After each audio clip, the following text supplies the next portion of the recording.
Okay, good afternoon, everybody. Thank you all for joining in what is certainly going to be a very special event. Today is our second Women in Leadership Spotlight Talk with none other than WAO's very own Executive Director, Sumitra Visvanathan. This event is going to be live streamed on Facebook and I believe Instagram, so please feel free to tune in on whatever your preferred social media platform is. Before we get started, my name is Kaberi Dutta. I am an executive committee member and an ambassador for Women's Aid Organization. Now, I'm sure Sumitra needs no introduction, but for those of you who are new to the gender equality and humanitarian rights space in Malaysia, Sumitra has been at the forefront of the movement for years. She has been the executive director of WAO since 2014, prior to which she has held multiple roles across multiple countries at the UNHCR. So we thought, as WAO turned 40 earlier this year, who better to talk to about the future of women in leadership than Sumi. So Sumi, before we kick things off, and I'm sure everyone is really excited to hear what you have to say, is there anything that you want to add? No, that's a wonderful introduction. Thank you so much. And I'm so excited to be here today. I have so many ideas of directions of leadership for women and spaces for women to assert leadership. So I'm excited for this conversation. Okay, great. Let's get started. I'm excited to hear what you have to say as well. Let's start, let's say, objectively, maybe a little bit easier. How would you define leadership?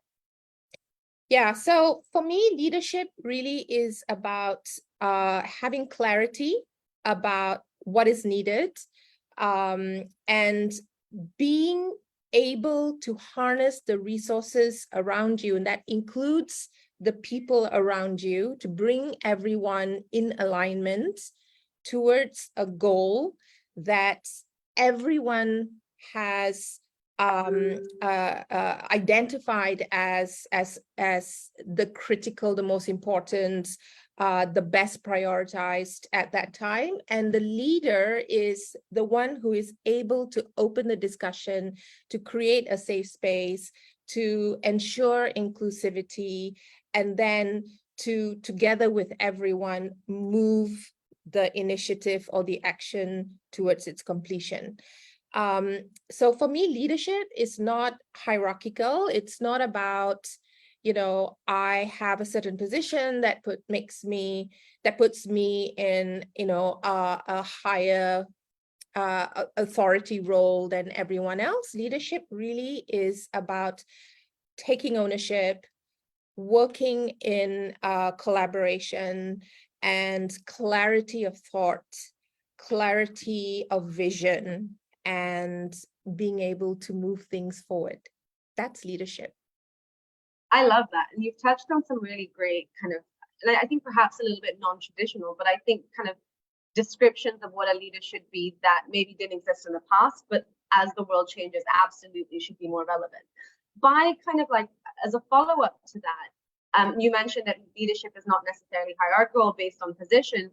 So who can be a leader? Can anyone be a leader? Is this something that people are born with, or is it something that you can kind of develop the skills so that you can aspire to become a leader at a later point in your life? Yeah, so I firmly believe that leaders are made and not born.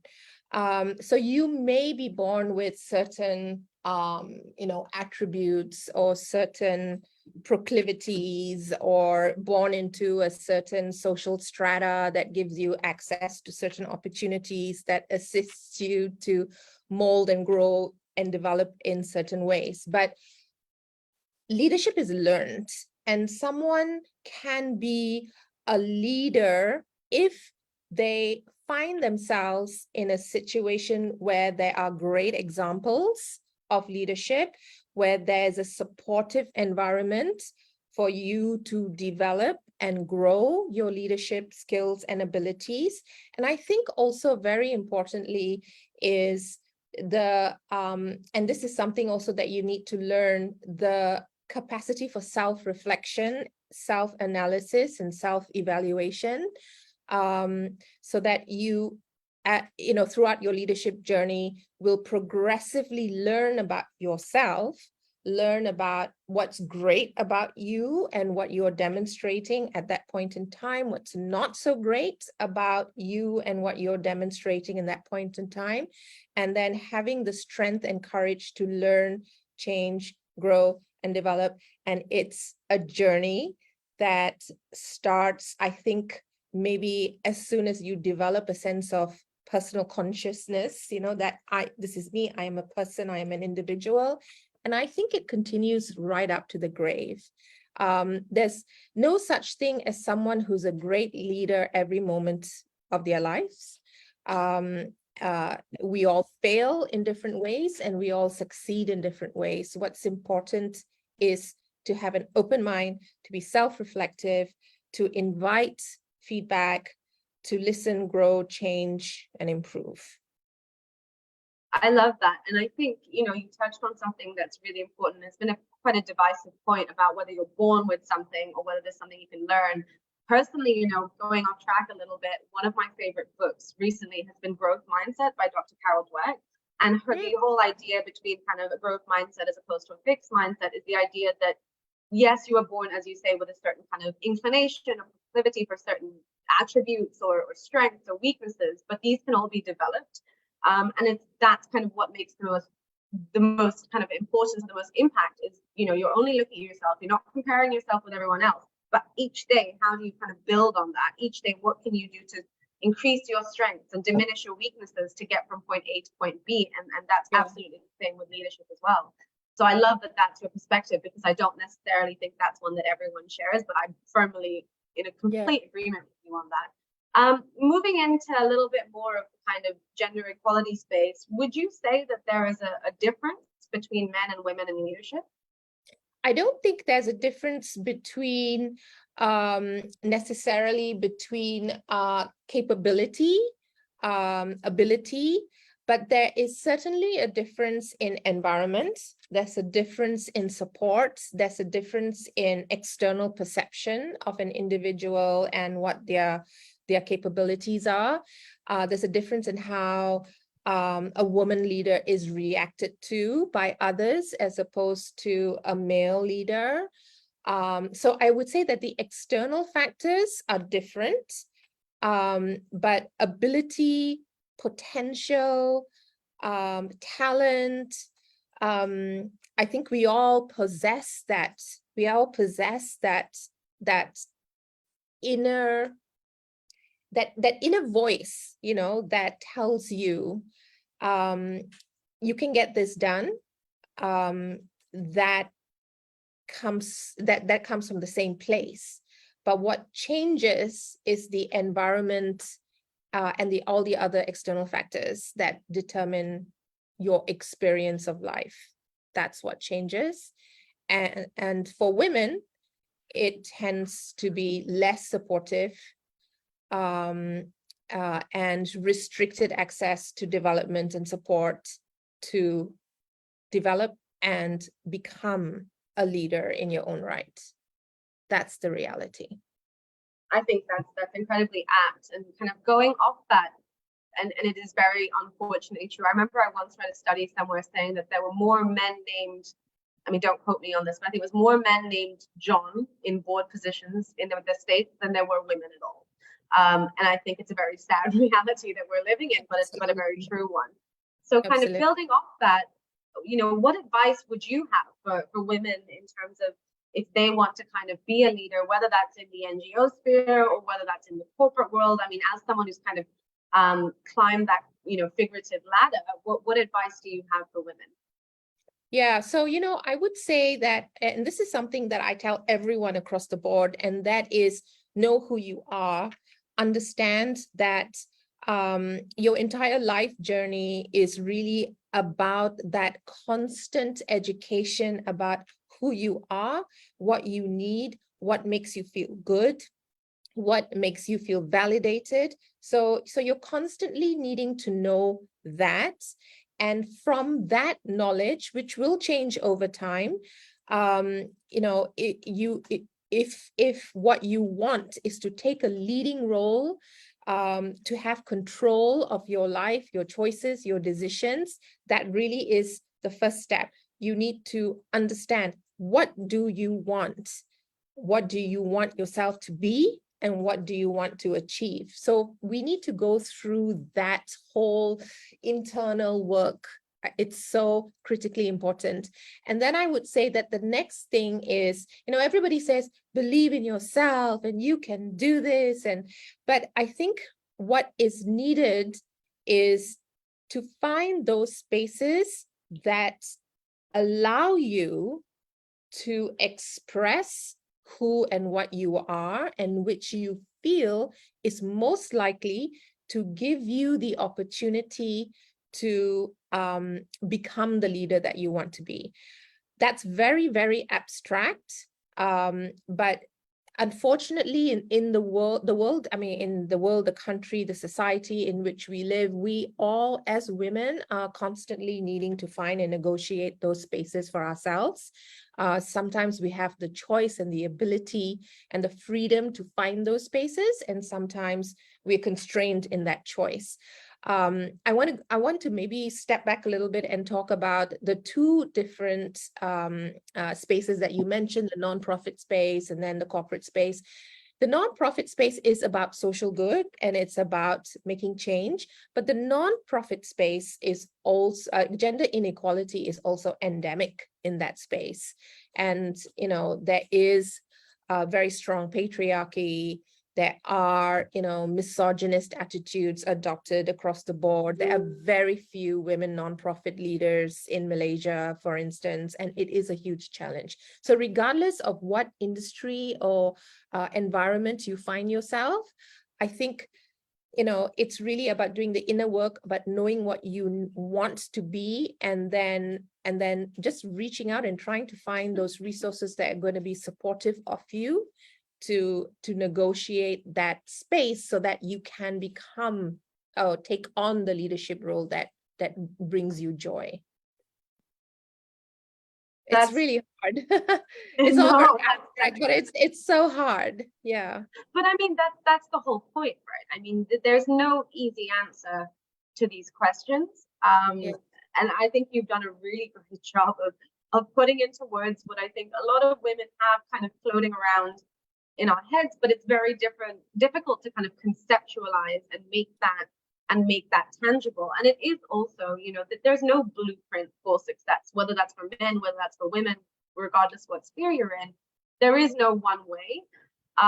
So I think this is probably why a lot of people will have tuned in today. Can you tell us maybe a little bit about your own journey? I mean, I've briefly touched upon the roles you've had, but I'd love to hear, who are you?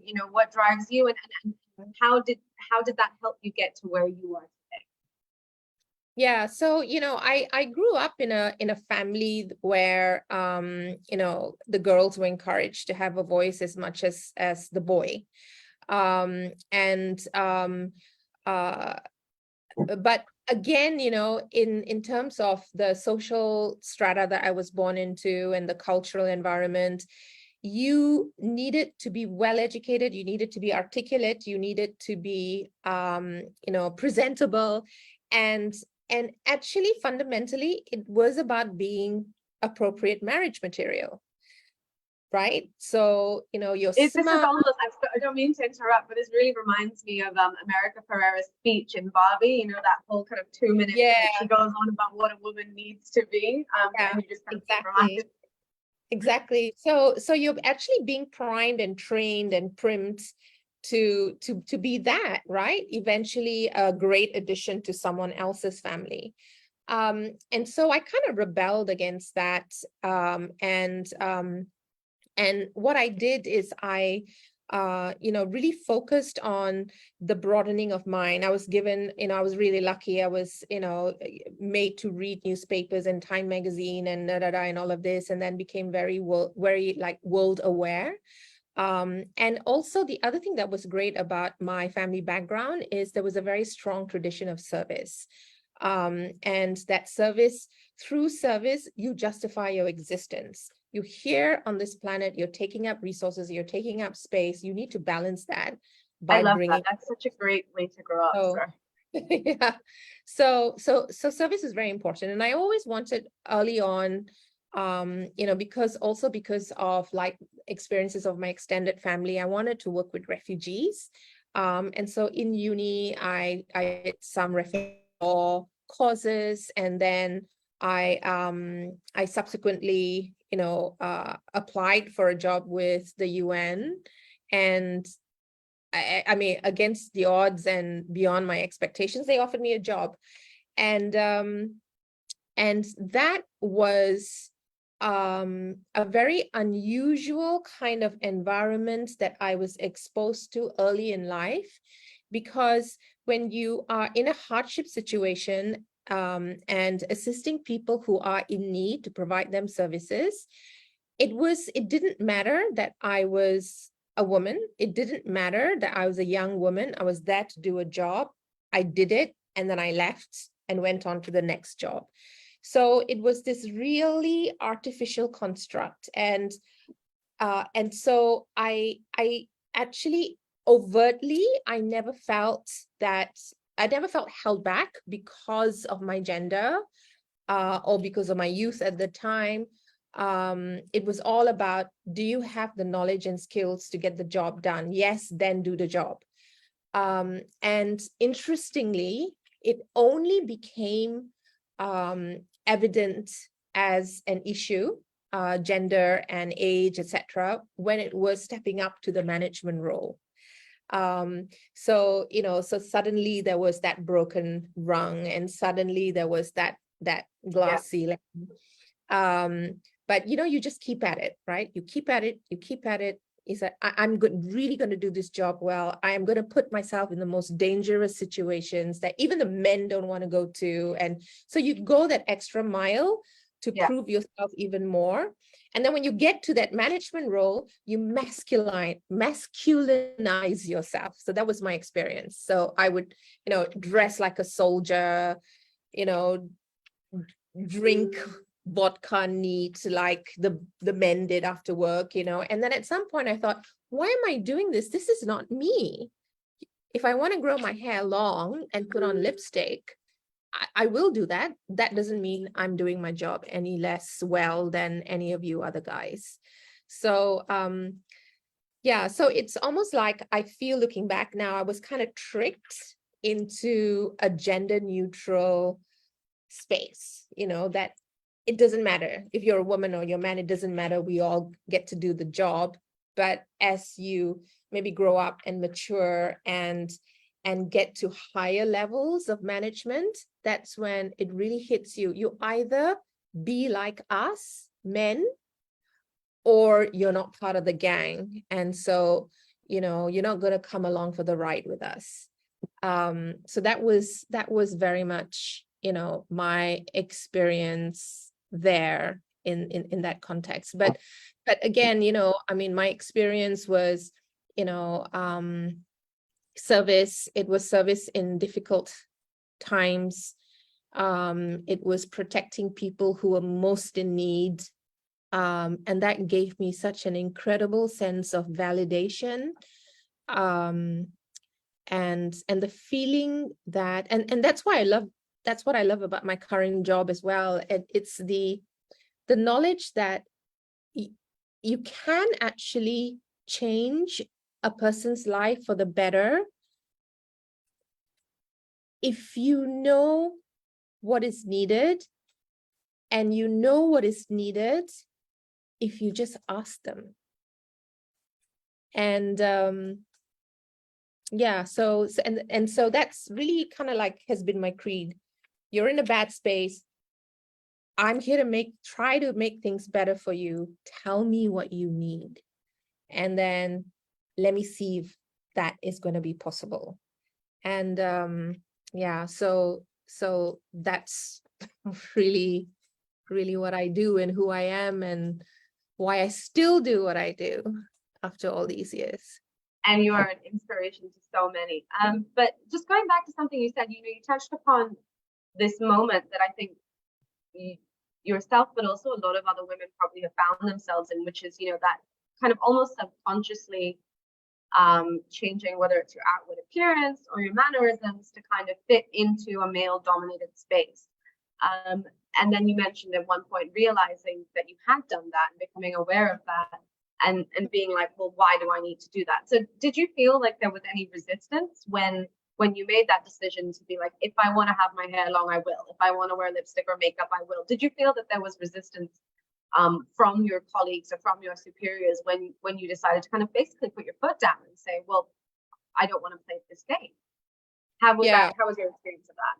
Yeah, so by that stage, I was already like experienced and really, I had a reputation and, I was respected in the organization. So I was at the stage where I was able to be who and what I wanted and represent myself in the way that I wanted. But if I had been like looking back, if I was like, 25, 26, and if I was dressed in a certain way, in a more feminine way, and presented myself in a more feminine, which is what I would have preferred anyway, I think it would have been, oh, that girl, rather than, oh, that colleague.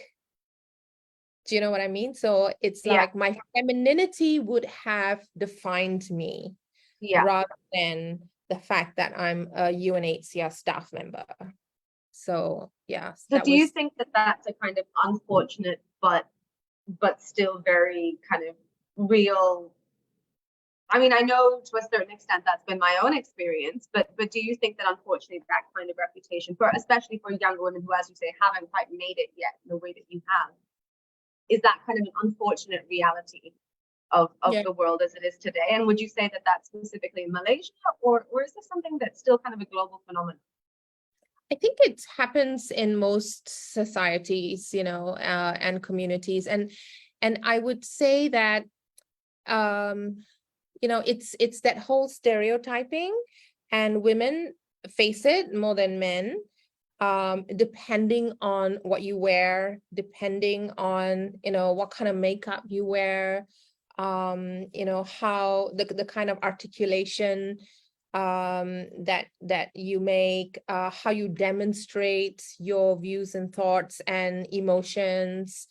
I think it still prevails, but I'm not sure. I'm not part of the generation, and I don't have enough engagement with the younger millennials and the Gen Z generation. But from what I perceive, I think that there's more freedom and recognition of choice, including, how you express yourself, how much you share about yourself, and your, how you represent your emotions or your emotional state, what you wear to work. I think there's a lot more freedom and choice in that, but I'm not sure if it's just because I'm exposed to the WAO family and that's what it's like here. You have a very great, I mean, I think speaking from my own perspective, I think you're absolutely right. In certain senses, the younger generations are more free. One thing I've noticed though is that you still have that kind of generational gap. It's all well and good when people your own age are more accepting, but when you've got people who are more senior and they're still kind of placing all those judgments, it can be a bit difficult. And I think, I don't know whether you've experienced this, but one of the more hurtful elements of that type of discrimination or bias is when it comes from other women. I almost expect it to come from men, but when it comes from other women who are judging you because you wear makeup or you don't wear makeup, or because you wear this or because you're young, it's almost like we're on the same side. But I don't know whether you've kind of had any experience, but that's something that for me it felt more hurtful than when men do it. I agree. And sometimes when people say, you hear so much, of like, and especially in workspaces, and women complain and say, I would have expected better of her. Like if you had a women boss who was not so supportive, and then and people feel she could have done so much more for me, she could have supported me more. And I think it's not that women are less likely to support each other, but we need to recognize that we have all grown and developed within the patriarchy, and misogynistic attitudes sometimes are assumed by women because they feel they need to in order to progress and develop in their field. And so that's just something to understand. And so that's just the way it is. But there are also incredible women out there who mentor and support and make spaces and hold spaces, and I think that's important, and we need to create those spaces or gravitate towards spaces like that, which do exist, and people like that do exist. And then kind of along the same thread, maybe for some who are less aware, could you kind of give us a quick overview of what the glass ceiling is? And maybe if you have any of your own kind of personal, you have touched a little bit on the kind of biases you face, but if you have any other examples that you'd like to share in your personal journey, that would also be great.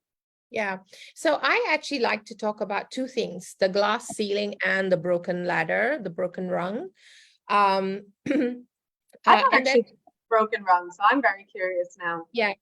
And the other one is the disappearing woman. Okay, so it sounds like the start of a great children's story, by the way. Yeah. So the glass ceiling is where, as a woman, you progress up the corporate. Let's just take the corporate environment, right? So you progress up the corporate ladder, but you can only go so far, and so it's a glass ceiling because there's actually the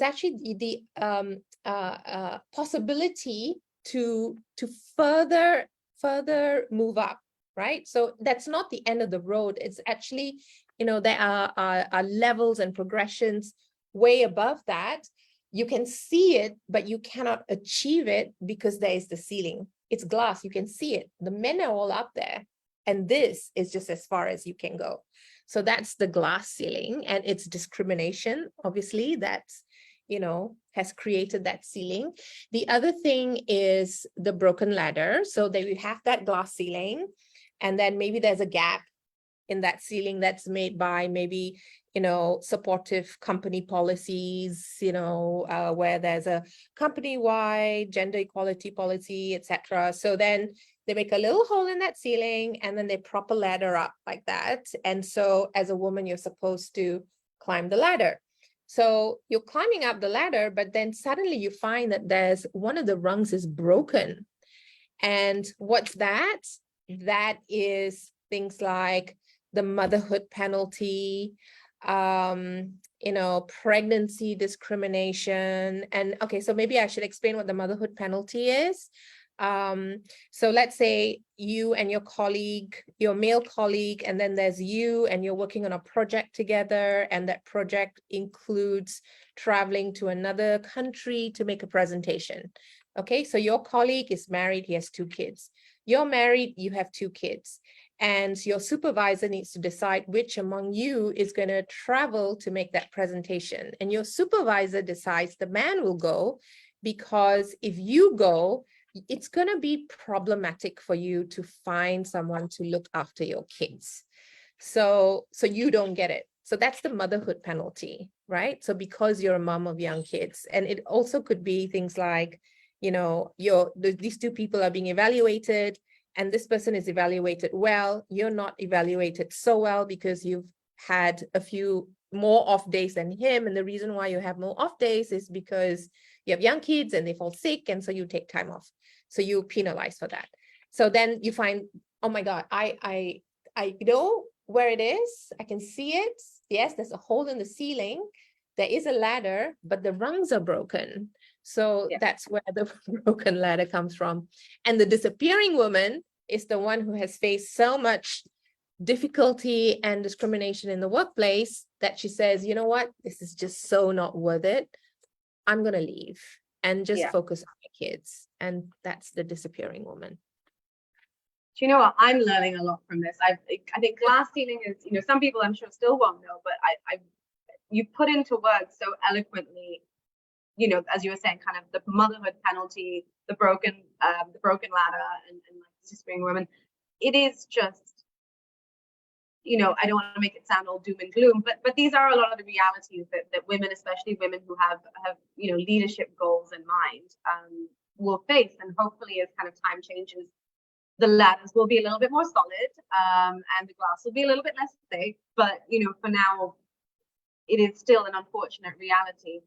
Kind of moving away. Well, not really moving away, but do you feel that maybe as a result, this could be kind of as a result of your gender, but also maybe just as you as a person, do you feel that you've ever experienced imposter syndrome? And if so, do you have any tips to overcome it? All the time. Great. Not All great, but it's good to, it's always inspiring to see women who you're like, they have it all. And then to hear that you have experienced imposter syndrome as well, you're like, okay, great. I'm not the only one. This is fantastic. No, we all do. And I think it's important to acknowledge that, right? Because the fact that you're feeling imposter syndrome in and of itself will already make you feel diminished. So I think it's important to understand that everybody faces it. And, if you think about, like, perhaps in your own workplace, there's a woman who sits on, a C-level or sits on the board. You know what? Please understand that from time to time, she will also feel imposter syndrome. Okay? That just accept that. And if it happens, it's okay. What you need to do is try to find ways that work for you to overcome that. And I think the most important thing, and so many women do this, is when there's an opening for a promotion, or when there's an advertisement for an amazing job, and and you don't apply for it because you think, I won't get it, or I don't have enough experience, or I'm my colleagues sitting across from me, they're like, that was me. So yeah, and just do it.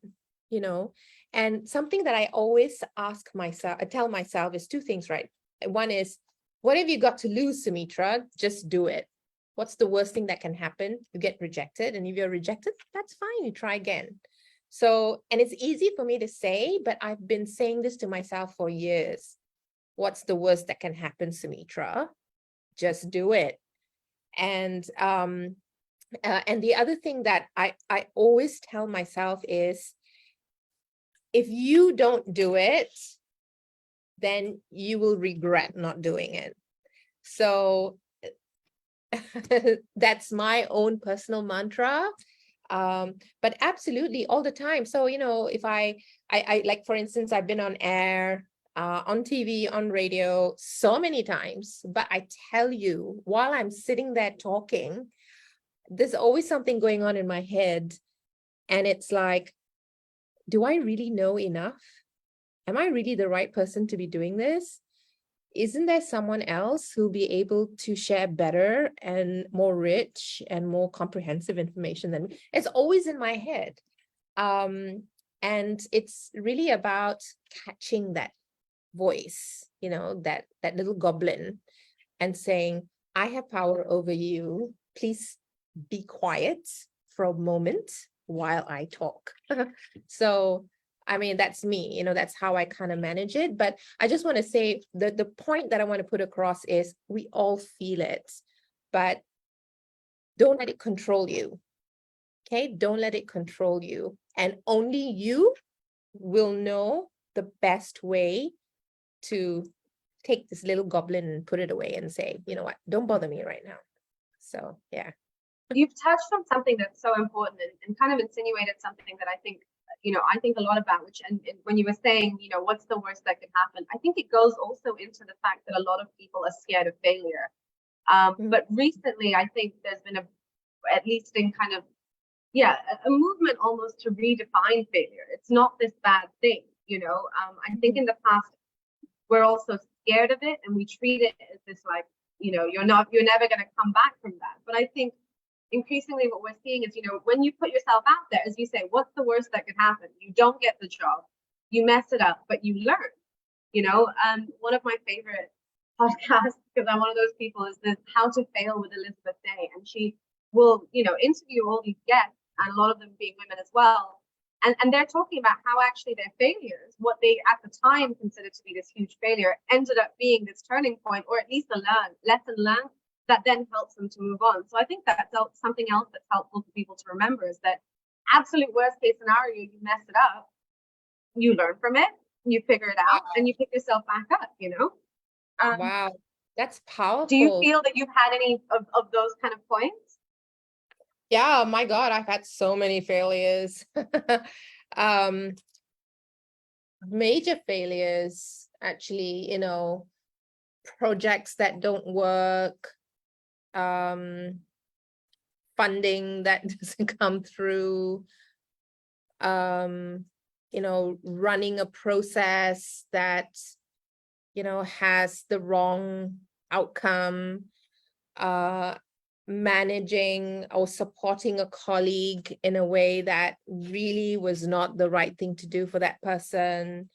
Yeah, there's so many. And I love how you say that it's actually an opportunity to learn. And yeah, I think it's important. And I think also in our personal lives, right? So when relationships end, right? And that I think for us, well, for so many people, the ending of a relationship is so much about who you are, and your soul and your spirit and your everything is just so broken, especially when it's a relationship that with a person that you have loved or love so much. And I think finding the lessons in that is not easy, but you're so right. It's really about using that, being introspective, I guess, and self-reflective. And because this is something that I'm really big on, for being like looking inside, shining a light inside you. But if you do that, then yeah, there's so much to learn from failure, including a relationship failure. So yeah, that's really good. And what is this podcast again? I think it's called How to Fail with Elizabeth Day. She's had some really great guests. We're getting a bit off track, but one of my favorite episodes is there's a Syrian refugee. Her name escapes me right now, but she's a Syrian refugee, fled the war, and then went on to join the I think it was the UN's Olympic team to swim at one of the Olympics, and she is just fantastic. And she does all this work now with refugees. And so in every episode, their guests will cover kind of like what at the time they considered were these major failures, but how actually they were these lesson points, or sometimes a moment where you're like, you thought you really wanted something, and going back to your example of a relationship, you thought that was what it was, but when that doesn't work, realizing actually was this even right for me? So was it a failure, or was it helping you to kind of change direction, whether that's personally or professionally? But yeah, you and all of us, our listeners, should check it out. But yeah, just when listening to you speak, it felt that you were kind of implying that, and I just think it's a lesson that personally is so important to me. But okay, I'm mindful of time. I've barely gotten through any of the questions I have written down. Moving back to WAO, what would you say is your kind of style of leadership as ED? Yeah, so as ED, I'm very much invested in this concept of feminist co-leadership.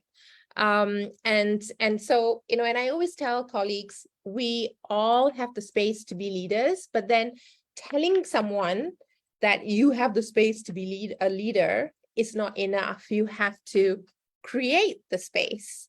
You have to ensure that it's maintained.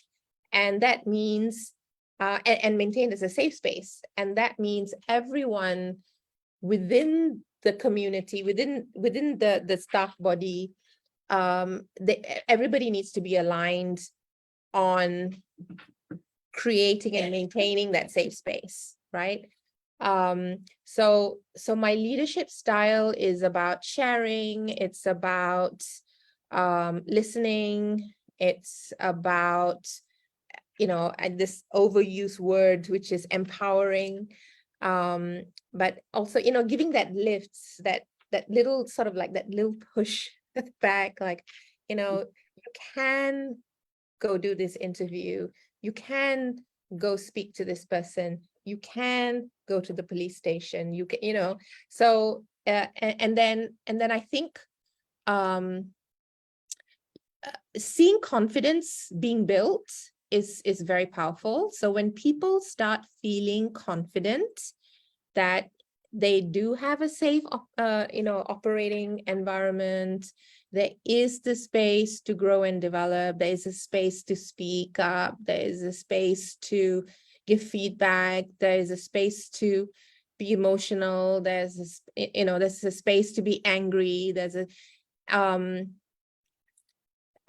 when there is that recognition that such a space exists, I think only then can you say, now let's all lead together, because you can say, let's all lead together. But if you don't create the environment for that, it's meaningless, right? Yeah, so absolutely. And what's your hope for the people that are kind of coming after you, those that are starting at the bottom, in Malaysia, whatever form of leadership they're kind of hoping to secure for themselves? Yeah, I would say become a WAO member. No, okay, Yes. no, but I'm serious. Yes, as well. But I would say, okay, so few things. One, do the work on yourself. Learn about who you are. That will never be static, and who you are will always change. So do that work on yourself. Secondly, find your tribe. Okay, if you find the tribe that aligns with who you are at this moment in time, please do that. Because you need to have that support system, and find the work environment that supports you in the best possible way to achieve what you need, given the inner work that you've done on yourself. So I think that triage is super important. And fundamentally, it's really about being joyful. It's about being happy. It's about being joyful. It's about being content. And it's about feeling that I can get better, I can do better. There's so much more that I want to do, and I can do this. So so I think everything comes down to the environment in which we exist is the social cultural environment in which we are, and organizations like WAO and so many other people and organizations, we're all working on trying to get this transformative change, so that we have more equality, less discrimination. But in the meantime, I think it's important that you do that triage, know who you are, find your tribe, and find the environment that works best for you at this moment in time, because who you are today won't be the same person that you will be next year or in 10 years' time. And understand and accept that. And fundamentally, be kind to yourself. I think this is something everyone probably needs to hear a lot more than we do.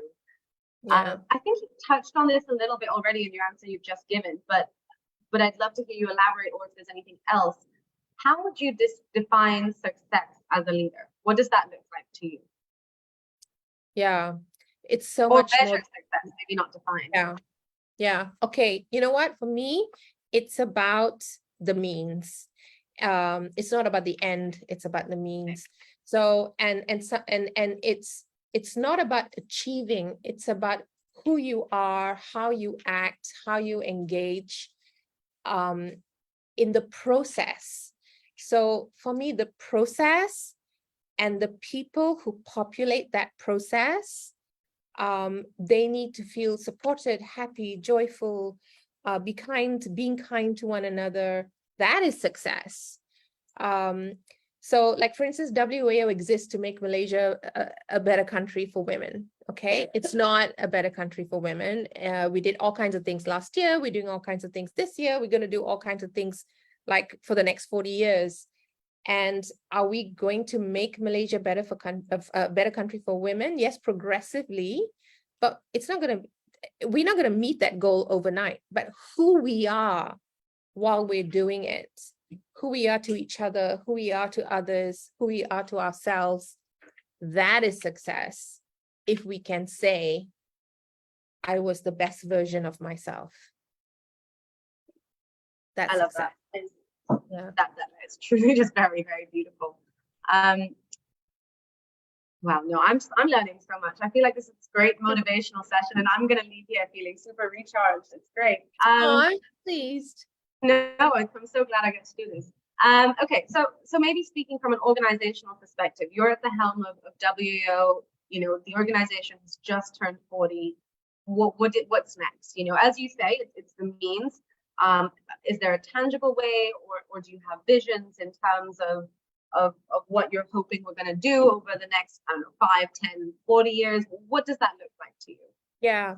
So I feel that, you know, over the last 10 years, WAO has been so, we've been so focused on the work. So we've had our nose to the grindstone, you know, been working. We haven't focused enough on ourselves. So I think that's going to be important, and also talking more about ourselves, for WAO to talk more about what WAO does. And the other thing that I really feel is so important, and it's one of my key learnings from the pandemic, and that is that whole kita jaga kita, and recognizing that while we want culture to change, to become more progressive, more equal, less discriminatory, etc., but Malaysian society, community culture as it is right now is very much mutually supportive, and it was evidenced during the pandemic. So I think WAO as an organization moving forward needs to invest more of our time and energy and creativity and talent in communities, and engaging with volunteers in a more structured and useful way, going down to the ground and building capacities, you know, in individual communities, whether it's a PPR community, whether it's a corporate community, whether it's a religious community, because we have the methodologies, we have the toolkits, and we can't be everywhere all at once. But, you know, we can support communities to do what we feel needs to be done to support women survivors of violence and discrimination, for instance. So I want us to do those two things, focus more on ourselves and do more community building work. Okay, and then just to wrap it up for the listeners at home, what can they do as individuals to help make Malaysia a better place for women, or a better country for women and children? It starts at home. So, you know, if you're, you know, a woman with a family, I think working with your partner and your kids to see how you can more equitably share the care burden within the home. If you know that, or hear, you know, potentially abuse or violence going on in a home within your community, I think, you know, you can reach out to that person that you think is at risk and try to connect them to the resources that they need. So there are all those various things that you can do to alleviate, you know, situations of violence, abuse, bring about greater equality within the home. You know, so small things make big waves, and yeah, and I would say bring it back to your home, bring it back to your community. You know, you don't need to be standing in front of Parliament waving a placard and asking for law reform. you can just as well, sit down with your kids and make out a timetable where you will all share chores. And that is already teaching equality to your kids. Yeah, but fundamentally, Kaberi, what I really want to say is I really do feel that kindness is just fundamental. And there is a very strong undercurrent of kindness in our community. Sometimes we forget it, but I think it's there. And we need to tap into it more. I completely agree. And even with, as you're saying, with the small things, everyone underestimates it, but they add up, 1,000 little small things. It means the next generation looks different to what ours already looks like. So I think absolutely not to underestimate that. And kind of echoing you, moving from a place of kindness, you're always going to do the right thing. If your values, if that's where your center is, then nothing bad can come of that. But just to also add, join us, be a volunteer, become a member. I think, as Sumi has rightly pointed out, WAO is getting up to some really exciting things this year, next year, moving forward. So come be a part of that. There are so many ways for you to help with the organization as well. But I think that's all we have time for today. Thank you so much, Sumi. Thank you so much. I really enjoyed this conversation. No, so do I. I'm feeling really motivated. I'm ready to kick some butt. So I was really gonna swear that. This has been great. Wonderful. Thank you so much. And I have a really great afternoon to everyone who's at.